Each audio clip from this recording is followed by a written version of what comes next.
এই মাসটা হচ্ছে কি মাস? জানুয়ারি। এর পরেই আসবে ফেব্রুয়ারি মাস। যারা স্কুল পড়ুয়া আছে, যারা কলেজ পড়ুয়া আছে, তাদেরকে বলছি ঠান্ডা মাথায় তোমাদিকে কিভাবে জিনা করাচ্ছে শুনে নাও। তারা নাম রেখেছে 14ই ফেব্রুয়ারি ভ্যালেন্টাইন ডে, কাজ কিন্তু জিনা করা। তারা নাম রেখেছে চকলেট ডে, কাজ হচ্ছে জিনা করা। তারা নাম রেখেছে কিস ডে, কাজ হচ্ছে জিনা করা। তারা নাম রেখেছে রোজ ডে, কাজ কিন্তু জিনা করা। আপনি মনে করেছেন জিনা করা মানে হচ্ছে শারীরিক সম্মান করা? না, শুধু ওইটা জিনা নয়, হাতের জিনা, চোখের জিনা, কানের জিনা, নফসের জিনা, পায়ের জিনা, শারীরিক জিনা। আপনি হাতের দ্বারা কোনো নারীকে স্পর্শ করেছেন, এটা হাতের জিনা। আপনি চোখের দ্বারা কোনো নারীকে জিনার ইশারা করেছেন, চোখের জিনা। আপনি মুখের দ্বারা কোনো নারীকে, একটা পর নারীকে কিস করেছেন, মুখের জিনা। আপনি নফসের দ্বারা নিয়ত করেছেন এই মেয়েটাকে পেলে এক রাত্রি এর সঙ্গে শুলে আমার মনে আরাম হতো, এটা হচ্ছে নফসের জিনা। ওই জন্য হাদিসে আছে, যদি কোনো মেয়ের দিকে একবার নজর যায়, নজরটা ফিরিয়ে নাও, দ্বিতীয়বার আর তাকাবে না তার দিকে। এইটা রাসূল সাল্লাল্লাহু আলাইহি সাল্লামের হাদিস। তুমি তাকাবে না। যদি দ্বিতীয়বার চলে যায়, আস্তাগফিরুল্লাহ, সবাই পড়ুন, আস্তাগফিরুল্লাহ আল্লাযী লা ইলাহা ইল্লা হুয়াল হাইয়ুল কাইয়্যুম ওয়া আতুবু ইলাইহি। তোমরা চেহারাকে ফিরিয়ে নাও। সব থেকে বড় জিনিস, যেমন নামাজ 5 ওয়াক্তের ফরজ, পর্দা করা কি বাবা? ফরজ। পর্দা ফরজ। অথচ আমাদের মুসলিম সমাজে বেশিরভাগ পরিবারে পর্দা নেই। ঠিক বললাম না ভুল বললাম? বেশিরভাগ। ইমানদারির সঙ্গে একটা কথা বলছি, আপনি ইয়াসিন ভাইকে ভালোবাসেন, আপনি অমুক হুজুরকে ভালোবাসেন, আপনি আপনার বাড়িতে নিয়ে গেলেন, আমাকে বাড়িতে পালঙে বস করালেন, হুজুর চা খান, এটা আমার বাড়ি, আপনি মহব্বতের সঙ্গে বস করালেন। আপনার বিবিকে নিয়ে এসে বললেন, ইয়াসিন ভাই এটা আপনার ভাবি হয়, তার সঙ্গে মুলাকাত করাচ্ছেন, ডেঞ্জার পাপ, ডেঞ্জার গুনাহ। আমার সঙ্গে যতই সম্পর্ক হোক, আপনার বিবির জন্য আমি মৌলবি ইয়াসিন পর পুরুষ, আমার সামনে বস করাবার ক্ষমতা তোমার নেই। আজকে পরকীয়া এই জন্য বেড়ে গেছে। আপনি আমাকে বললেন ভাই ভাবির সাথে গল্প করুন, আমি বাজার থেকে আসছি নাস্তা নিয়ে, আমি যদি 3 দিন গল্প করতে পাই, 4 দিনের বেলায় তোর বউ নিয়ে এমনি পালাবো। কথাটা বুঝে এসছে না আসেনি? কেন? ইসলামে আছে ওয়ালা তাকরাবুজ জিনা ইন্নাহু কানা ফাহিশা ওয়া সা সাবিলা। ব্যভিচার করা তো দূরের কথা, যে রাস্তায় ব্যভিচার হয় সে রাস্তার ধারে পাশে যাতায়াত করো না। আমার আল্লাহ তাআলা বললেন ওয়াদরিব খুমুরিহিন্না আলা জুনুবিহিন, হে নারী তুমি পর্দা নির্ধারিত করো, তোমরা কোনোদিন ধর্ষিতা হবে না, তোমরা কোনোদিন লাঞ্ছিত হবে না। জোরে বলুন না সুবহানাল্লাহ। আপনি বলুন, একটা 1 টাকা চকলেটের দাম কত? 1 টাকা। 1 টাকা চকলেটটা খোলা থাকে না প্যাকেটের মধ্যে? কথা বলে না? প্যাকেটের মধ্যে থাকে, সিল করা আছে। যদি কোনো দোকানদার ওই চকলেটটা খুলে এরকম একটা প্লেটের ওপরে খোলা চকলেট রেখে দোকানের সামনে নামিয়ে বিক্রি করে, কেউ চকলেট কিনবে? কেন? ধুলো পড়েছে, মাছি বসেছে, চকলেটের ইজ্জত নষ্ট হয়ে গেছে। হাই রে মুসলমান, 1 টাকা চকলেটের প্যাকেট খুলে দিলে যদি ইজ্জত নষ্ট হয়ে যায়, তোমার বিবির, একটা নারীর আল্লাহ কতটা ইজ্জত দিয়েছে। তোমার বিবি নিজের প্যাট পিঠ মাথার চুল খুলে রাস্তায় যাবে, তার ইজ্জত নষ্ট হবে না? চকলেটের ইজ্জত তোমার কাছে বেশি তোমার বিবির থেকে, তোমার মেয়ের থেকে। অথচ রাসূল সাল্লাল্লাহু আলাইহি সাল্লামকে আল্লাহ আদেশ করলেন, পর্দা যেদিন থেকে ফরজ হয়েছে, হাদিসে আছে সেই দিন থেকে নবী এবং সাহাবীর কোনো বিবি নিজের পায়ের নখটা পর্যন্ত হুজরাখানা থেকে বের করেনি। জোরে বলুন সুবহানাল্লাহ। অথচ আপনার আমার কাছে পর্দা নেই। বাজারে, আপনার এই বাজারে যদি কোনো সবজিওয়ালা, কোনো ফলওয়ালা কলাটা ছিলে বিক্রি করে, সেই কলা কেউ কিনবে? কেন? কলায় মাছি বসেছে মানে ইজ্জত নষ্ট হয়ে গেছে। শুধু কলায় মাছি বসার কারণে আপনার কাছে কলার ইজ্জত নষ্ট হয়ে গেল। তাহলে ভেবে দেখুন আপনার বিবির ইজ্জত আল্লাহ কতটা দিয়েছে, আপনার মায়ের ইজ্জত কতটা দিয়েছে, একটা নারীর ইজ্জত কত, আর আপনি তার ইজ্জতটা কিভাবে হানি করছেন। রাস্তায় বেরিয়ে যাচ্ছে আপনার বিটি, মাথার চুল খোলা, পেট বেরিয়ে আছে, পিঠ বেরিয়ে আছে। আজকে বেঈমান কাফেররা কত ঠান্ডা মাথায় কাজ করে তারা কামিয়াবি লাভ করেছে। 1400 বছর আগে রাসূল আকরাম সাল্লাল্লাহু আলাইহি সাল্লাম হাদিস বর্ণনা করলেন, বুখারী শরীফের হাদিস, যে পুরুষরা তোমরা টাকনুর ওপরে কাপড় পরবে। জোরে বলুন সুবহানাল্লাহ। বেঈমান কাফেররা এমন প্যান্ট তৈরি করলো সব টাকনুর নিচে। ঠিক বললাম না ভুল বললাম? যুবকরা প্যান্ট পরছে টাকনুর, ওটা তো অনেক দূরের কথা।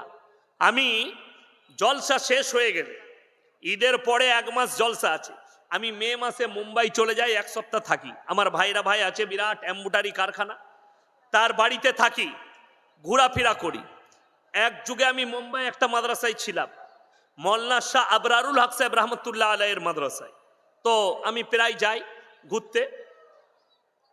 এই শেষে আমি গত বছরে কলকাতা এয়ারপোর্টে দাঁড়িয়ে আছি, সকালবেলায় বোর্ডিং পাস করাচ্ছি, 8:30 না 9টায় ফ্লাইট ছিল।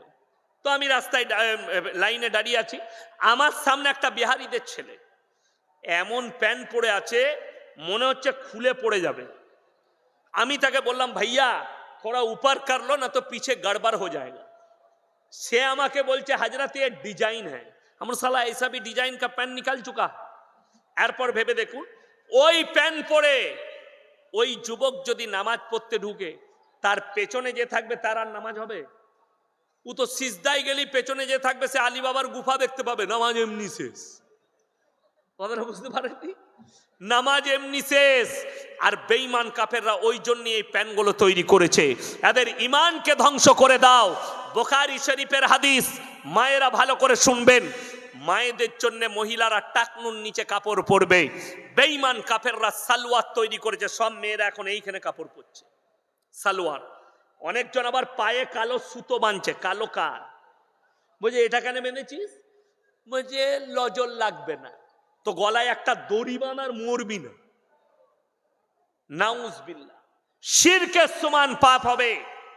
এই সুতোর দ্বারা যদি লজল না লাগে, আল্লাহর সুতোর সৃষ্টিকর্তাকে আল্লাহ, তুমি আল্লাহর সৃষ্টির উপরে ভরসা করেছো, আল্লাহর উপরে নয়। আমাদের সমাজের অবস্থাটা এই জন্য খারাপ। মুর্শিদাবাদের একটা ছেলে একদিন ফোন করে বলছে 2 বছর আগে, হুজুর আমাবস্যার রাতে কি বিয়ে করা যাবে? বলে মোটেই করবি না বে, কালো ছেলে হবে। কি বলবো তাকে? আল্লাহর কাছে সব দিনটাই সমান। এগুলো কার হাদিস? খালার আর ফুপুর হাদিস, দাদির হাদিস। এরাই তো সমাজটাকে অর্ধেক শেষ করেছে হাদিস বলে বলে। এরাই তো সমাজ ধ্বংস করেছে। মায়েদিকে অনুরোধ করছি, শোনো, তোমরা 5 ওয়াক্তের নামাজি হও, কোরআনের তেলাওয়াত করো। আল্লাহর কাছে যদি মঙ্গল পেতে চাও, আর যতটা নিজেদিকে পর্দায় রাখবে ততটাই জান্নাত তোমাদের কাছে হবে। যতটা পর্দাকে দূর করবে, জাহান্নাম তোমাদের ততটাই কাজে আসবে। আজকে এমন একটা দেশ ভারতবর্ষ, একটা মুসলমানদের মেয়ে সে যদি পর্দা করে, বোরকা পরে, নেকাব পরে কলেজ ইউনিভার্সিটিতে যায়, তাকে গিয়ে কোর্টেতে কেস লড়তে হয় আমাদের দেশে। আর আমাদের দেশে এক শ্রেণীর মহিলা, তারা ন্যাংটো ঘুরে বেড়ায় রেল স্টেশনে, এয়ারপোর্টে, পার্কে, তাদেরকে বলা হয় নাইস, বিউটিফুল। ঠিক কি না? হারাম কাজ করে। যারা মনে মনে ভাবছেন এই যুগটা মডেলিং এর যুগ, মেয়েরা ছোট পোশাক পরবে, মডেলিং, মাথায় রাখবেন জয়নগরের সব থেকে বড় মডেলিং হচ্ছে কুত্তাগুলো, যারা কোনো পোশাক পরে না। এদের থেকে বড় মডেলিং কেউ নাই। আর যদি বলেন আমি মুমিন, আমি আল্লাহর নবীকে ভালোবাসি, আল্লাহকে ভালোবাসি, কোরআনকে মানি, তাহলে কোরআনের প্রতি আমল করতে হবে। আল্লাহ বলেছেন ওয়াদরিব খুমুরিহিন্না আলা জুনুবিহিন, হে নারী তুমি পর্দা নির্ধারিত করো, তোমরা কোনোদিন ধর্ষিত হবে না, লাঞ্ছিত হবে না। প্রত্যেকটা ভাই মা বোনকে আমরা পর্দায় আনবো। জোরে বলুন ইনশাআল্লাহ। যত বাজারে কম যেতে দিবেন। দুঃখটা কোথায় জানেন? রমজান মাসে আমি জলসা করি না, 2-3টে জলসা আমাকে করতে হয়। এই বছরও আমার ডেট আছে, 11ই রমজান একটা ডেট আছে। কোথায়? এই মনে হয় উত্তর 24 পরগনা বইকারাটা কোথায়? উত্তর তো ইটিন্ডা বইকারা, ওইখানে আমার একটা 11ই রমজান জলসা আছে। গত বছরে আমার রমজানে জলসা ছিল বহরমপুরের পাশে কাঁটা পুকুর বলে এক জায়গায়। তো মুর্শিদাবাদে আমার একজন খুব ভালো বন্ধু আছেন, 110 বছর পুরানো মাদ্রাসা, 600-700 ছাত্র আছে, জালিলিয়া দারুল হুদা মাদ্রাসার, যিনি শাইখুল হাদিস প্রধান শিক্ষক মুফতি জার্জিস হোসেন কাসমি। ইউটিউবে জলসা শুনতে পাবেন, দারুণ বক্তা। তো আমি বললাম, ভাই আপনার মাদ্রাসায় ইফতারি করব 25শে রমজান, বলে চলে আসুন। ইফতারি করলাম। আমি নামাজ পড়ে মাগরিবের বললাম, ভাই একটা জামা কিনবো, কাপড় জামা কিনতে হবে, দোকান কোথায় আছে? বলে ওই বেলডাঙ্গা বাজারের ওপারে চলে যান, একটা বড় দোকান আছে। আল্লাহ, দোকানে ঢুকেই দেখছি সব খালা, আমি একা খালি খালু। আমি বিপদে পড়ে গেলাম। দোকানি বললে, হুজুর সাইডে আসুন। আমি কোন রকম লজ্জায় একটা খালি জামা কিনলাম, পালিয়ে গেলাম। দুঃখটা কোথায়? পুরুষরা বাড়িতে, মহিলারা বাজারে, সম্পূর্ণ হারাম। আল্লাহ রাব্বুল আলামিন নারীদিকে একটা মর্যাদা দিয়েছে। আমার ভাই, যে সমস্ত পুরুষরা নিজেদের বিবিদিকে বেপর্দা করে বাজারে ঘাটে ঠেলে দেয়, এরা হচ্ছে দাইয়ুস। আর দাইয়ুস কোনোদিন জান্নাতে প্রবেশ করবে না।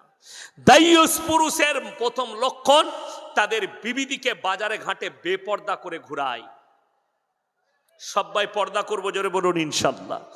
এরপর আমি লাস্টে বলবো, 3টে কথার প্রতি আমার আল্লাহ আদেশ করেছেন, সবাই আমল করবেন, হাত তুলে বলুন তো ইনশাআল্লাহ। 3টে কথা কি কি? আল্লাহ যাদিকে মাল দিয়েছে, 3টে লোক যদি তোমাদের কাছে কোনোদিন হাত পাতে, তাদের হাতকে জীবনে ফিরিও না। নাম্বার 1, ওয়া আতিদাল কুরবা, তোমার কাছের গরিব যদি হাত পেতে দেয়, তাদের হাতকে ফিরিও না। ওয়াল ইয়াতামা ওয়াল মাসাকিন, এতিম আর মিসকিন যদি হাত পাতে, তাদের হাতকে ফিরিও না। ওয়াবনাস সাবিলি ওয়ালা তুবাদ্দির তাবদীরা, আর মুসাফির যদি হাত পাতে, তাদের হাতকে ফিরিও না। আমি আপনাদের এখানে এসেছি 181 কিলোমিটার রাস্তায় মাদ্রাসা পর্যন্ত, 181 আমার মাদ্রাসা থেকে 181 কিলোমিটার, আবার যাব অতটা। আজকের জলসার সব থেকে বড় মুসাফির ব্যক্তি আমি ইয়াসিন। এর পরের আয়াতে আল্লাহ বললেন, ইন্নাল মুবাদ্দিরিন কানু ইখওয়ানাশ শায়াতিন ওয়া কানা শাইতানু লিরাব্বিহি কাফুরা, এবং যারা অপব্যয় করে তারা হচ্ছে শয়তানের ভাই। শয়তান জাহান্নামী, যারা অপব্যয় করবে শয়তানের ভাই হবে, তারাও জাহান্নামে প্রবেশ করবে। অর্থাৎ আমি আপনাদেরকে অনুরোধ করে বলে যাচ্ছি, অপব্যয় কাকে বলে? গান বাজনায় টাকা খরচ করা, ইসলাম বিরোধী, রাসূল বিরোধী জায়গায় টাকা খরচ করা, এইটা হচ্ছে অপব্যয়। কেউ করবেন না, আল্লাহর রাস্তায় টাকা খরচ করবেন। শুনেলেন আমার ভাই, আল্লাহর নবী সাল্লাল্লাহু আলাইহি সাল্লাম বললেন, যাকিরা, গচ্ছিত সম্পদ। মানুষ কিয়ামতের দিনে কাঁদবে যে আমি যদি আল্লাহর রাস্তায় দিনের পথে আমার আরো কিছু টাকা ব্যয় করে আসতাম, আজকে মঙ্গল হতো। কোরআন শরীফে পারা কটা আছে বলুন? তাড়াতাড়ি বলে না, কটা পারা? 30টা পারা আছে।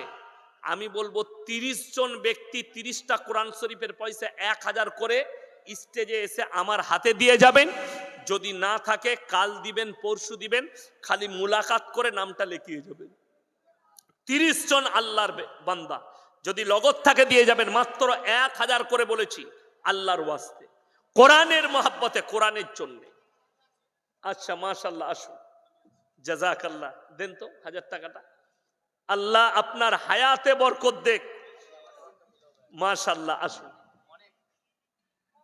মাশাআল্লাহ মাশাআল্লাহ, আল্লাহ আপনার হায়াতে বরকত দেখ। এই দেখেন নাম্বার 1 চলে এসছে। আমি 30টা আল্লাহর বান্দা, আপনার কাছে পয়সা আছে, আপনি স্টেজে উঠে আসুন, স্টেজে ওপর দিকে আসুন, ওপরে আসুন, হাত মিলিয়ে যান ভালো করে, ওপরে আসুন, ওপরে আসুন, মাশাআল্লাহ, আসুন। 30 জন ব্যক্তি কোরআনের জন্য।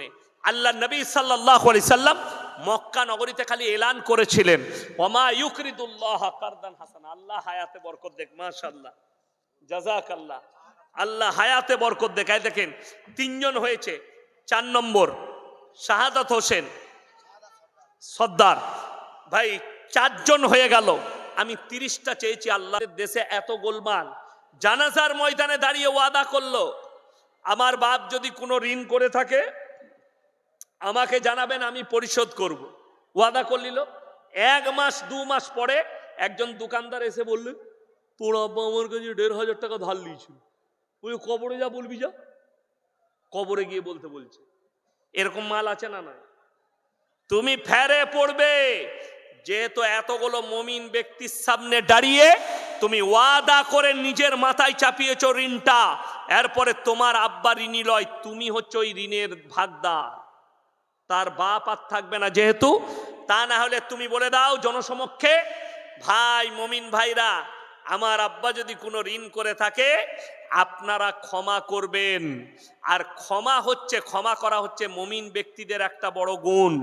আল্লাহ তাআলা বলেছেন, যারা মানুষকে ক্ষমা করে, মানুষকে ক্ষমা করে, আমি আল্লাহ তাদেরকে ক্ষমা করে দিই। জোরে বলুন সুবহানাল্লাহ। আপনাকে ক্ষমা করতে হবে।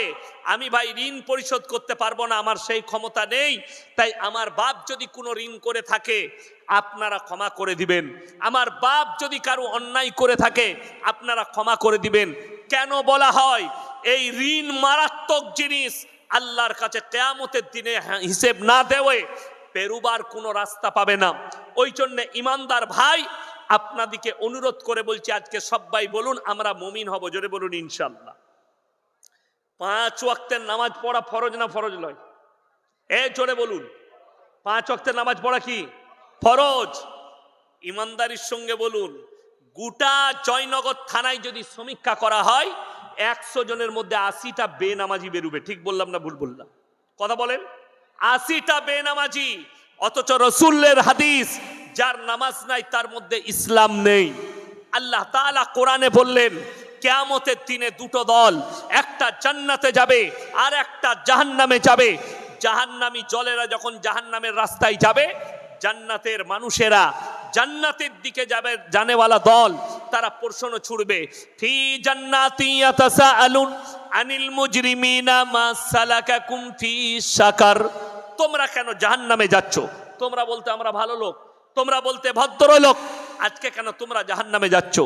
তখন তারা উত্তর দেবে, ক্বালু লাম নাকু মিনাল মুসাল্লিন, আমরা মুসল্লিদের মধ্যে ছিলাম না, ওয়ালাম নাকু নুতিমুল মিসকিন, এবং আমরা মিসকিনকে খানা খাওয়াইতাম না, তাই আল্লাহ আমাদেরকে জাহান্নামে পাঠিয়েছে। আপনি নামাজি না হওয়ার কারণে আপনাকে সেদিনে জাহান্নামে প্রবেশ করতে হবে। আপনি নামাজি না হওয়ার কারণে আপনাকে জাহান্নামের রাস্তা অতিক্রম করতে হবে। তাই সবাই হাত তুলে বলুন 5 ওয়াক্তের নামাজি সবাই হব। জোরে বলুন ইনশাআল্লাহ। নামাজ কিন্তু কেউ ছাড়বেন না। আপনার পরিবারকে বলুন আপনি নিজে নামাজ পড়ুন। আজকে আমাদের কমি হচ্ছে, আমরা নামাজের প্রতি ভরসা রাখি না, আল্লাহর প্রতি ভরসা রাখি না, দুনিয়ার সম্পদের প্রতি ভরসা আছে আপনার, দুনিয়ার জিনিসের প্রতি। বেঈমান কাফেররা এমন ঠান্ডা মাথায় কাজ করতে লেগেছে যে আপনার ঈমানকে ধ্বংস করতে লেগেছে।